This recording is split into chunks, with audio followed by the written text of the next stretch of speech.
Saya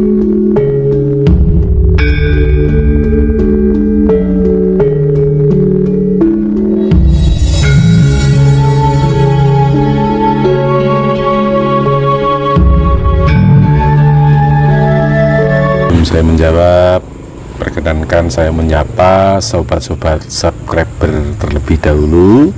Assalamualaikum warahmatullahi wabarakatuh. Rahayu, Rahayu, Sagung Dumadi. Sobat subscriber dimanapun Anda berada, semoga panjenengan semuanya senantiasa dilimpahkan rahmat serta hidayah dari Allah Subhanahu wa Ta'ala, dijauhkan dari mara bahaya, dilancarkan segala usaha serta rezekinya. Amin. Pada saat ini kita masuk di dalam windu sancaya, yang artinya kita dalam keadaan ketentraman, kedamaian, dan dalam lindungan alam atau lindungan Allah Subhanahu wa Ta'ala, sehingga alam pun bisa dikendalikan. Namun bukan berarti kita sebagai umat manusia yang mempunyai banyak kekurangan lantas jumawa atau menyombongkan diri. Karena sewaktu-waktu banjir itu atau bencana itu pun terjadi. Namun jangan terlalu khawatir. Tapi sekali lagi, bukan berarti kita lantas nggak terjadi apa-apa. Jangan begitu. Itu namanya jumawa, sembrono. Manusia yang banyak mempunyai kekurangan, kita berserah diri kepada Allah Subhanahu wa Ta'ala. Semoga apa yang diramalkan para pujangga terdahulu benar, bahwasanya banjir itu, prahara itu, bencana itu tidak sedahsyat tahun-tahun yang lalu, melainkan hanya perputaran siklus roda peralihan tahun saja. Dan kalau seperti pagebluk yang kemarin itu kira-kira masih ada nggak Romo untuk tahun-tahun selanjutnya? Bukankah pada pertemuan kita yang terdahulu masuknya, meledaknya pagebluk dan usainya itu ada di bulan 7 2021, jika kita masih ingat putaran terdahulu, kan? Dan ternyata pada bulan 7 benar-benar luar biasa. Pagi sakit, malam meninggal, malam sakit, pagi meninggal, begitu seterusnya. Dan akhirnya juga berhenti pada bulan 7 itu juga.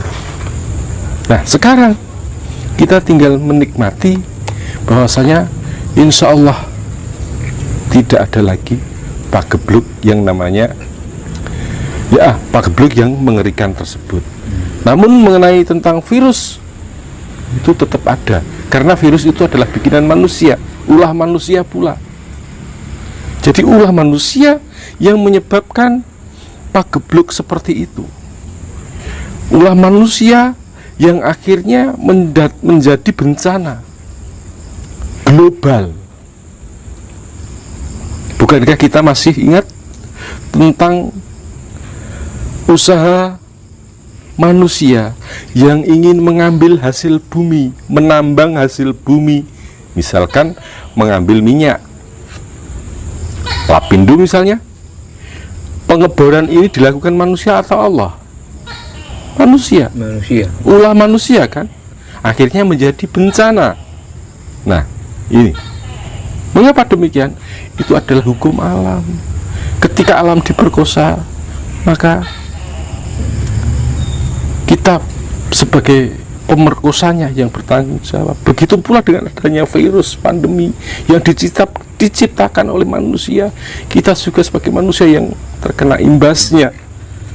Jadi intinya itu semua karena ulah manusia sendiri nih, Romo. Betul sekali.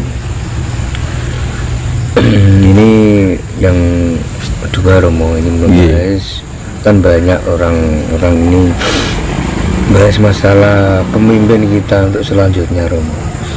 Ada yang mengatakan bahwa nanti itu akan timbul seorang pemimpin yang masih keturunan China, cuma umurnya cuma seumur jagung. Nah, setelah itu baru muncul yang namanya Ratu Kembar. Setelah Ratu Kembar itu baru Ratu Adil nanti yang akan muncul. Tanggapan Romo bagaimana?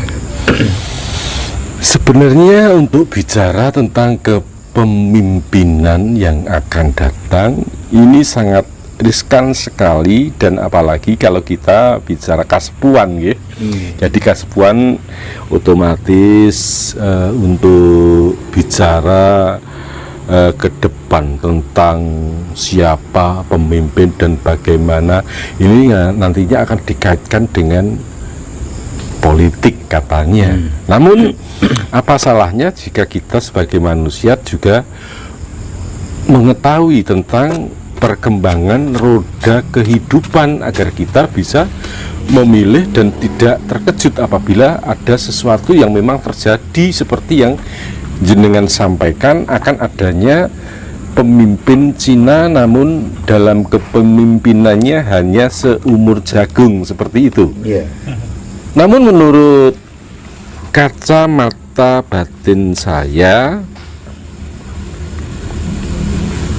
meramalkan, tapi sekali lagi ini hanya ramalan, bahwa sesungguhnya benar dan tidaknya itu adalah kehendak Allah Subhanahu wa Ta'ala. Insya Allah untuk kepemimpinan yang akan datang ini masih lahir tah suku Jawa. Ngaten, masih trah suku Jawa yang artinya keturunan Jawa. Namun dalam pemilihan nanti memang akan lebih ramai ketimbang pemilihan pada 10 tahun yang lalu. Akan lebih ramai pada pemilihan di 10 tahun yang lalu. Maka dari itu saya berharap saudara-saudara saya jangan sampai terbawa arus, ikuti nurani. Jika memang itu pantas sebagai panjenengan rasakan pantas untuk dijadikan pemimpin, ya silahkan panjenengan pilih dengan nurani. Jangan sampai panjenengan menjadi orang-orang bayaran, dan ingat, jangan sampai jenengan terperangkap oleh jaring-jaring orang-orang yang mempunyai ambisi dan kepentingan sesaat yang akhirnya memecah belah persaudaraan kita. Karena apa? Pemilihan itu hanya sementara, namun persaudaraan kita selamanya. Saya katakan sementara. Oke lah, pemilihan yang jadi itu 10 tahun atau 5 tahun, tapi persaudaraan kita seumur hidup. Jangan sampai nanti panjenengan terpecah belah hanya karena beda pilihan. Monggo silahkan berbeda pilihan, karena perbedaan itu sesungguhnya adalah indah. Tanpa perbedaan kehidupan tidak akan ramai. Tanpa perbedaan kita tidak akan mendengar bagaimana warna dunia.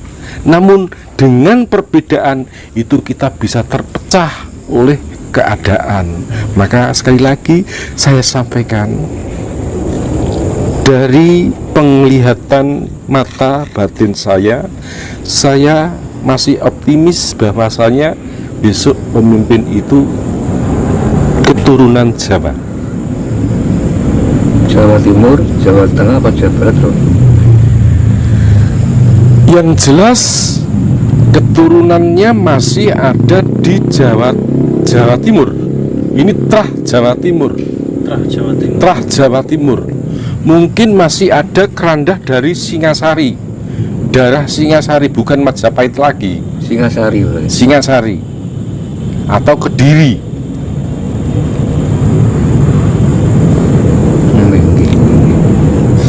Jawa Timur.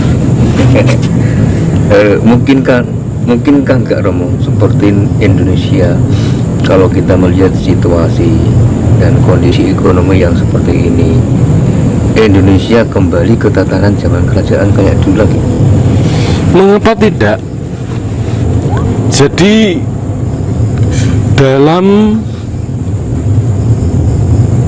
episode yang lalu tentang Sabdo Palon Nage Janji sudah saya sampaikan bahwasanya ini akan kembalinya zaman Budi. Budi bukan Buddha loh, nggih. Budi itu adalah Buddhis yang artinya suci, kesucian yang akan membawa kesemakmuran bangsa-bangsa, kesemakmuran persaudaraan. Dan dari sini kita sudah bisa melihat dan merasakan betapa saudara-saudara kita sudah sadar kembali tentang adanya kita dari mana, berasal dari mana, dan akan kemana. Sudah tidak sedikit ini sepuh kaum penghayat yang sudah mulai bangkit untuk menata kembali Nusantara dan Katulistiwa berdasarkan keimanan masing-masing. Bukan berarti kita tidak menerima ajaran dari mancanegara. Kita menerima ajaran dari mancanegara sebagai sinergi, sebagai keseimbangan, bukan untuk dimungsuhi, tapi untuk menyempurnakan ajaran. Nah, inilah yang akhirnya membawa kecemerlangan bangsa serta budaya kita. Kita sekarang sudah bisa menikmati bagaimana tataran kehidupan yang tidak seperti pada saat kemarin. Meskipun 2 tahun kita tertekan dengan keadaan, toh nyatanya ekonomi masih tetap mapan, gitu kan? Tidak ada berita kelaparan, tidak ada berita seperti saudara kita yang di Ethiopia sampai terjadi busung lapar. Kita semua, meskipun yang dapat bantuan pemerintah maupun yang non subsidi, berdiri atas dirinya sendiri, bisa hidup, bisa makan dan sehat. Nah, ini tandanya bahwasanya nyata bahwasanya eyang kita Sabdo Palon Noyo Genggong itu sudah ada, sudah merangkul anak cucunya untuk dibawa lagi ke masa kejayaannya. Dan panjenengan pirsani di mana sekarang setiap kali ada upacara tanam, upacara panenan, itu sudah tidak seperti dulu.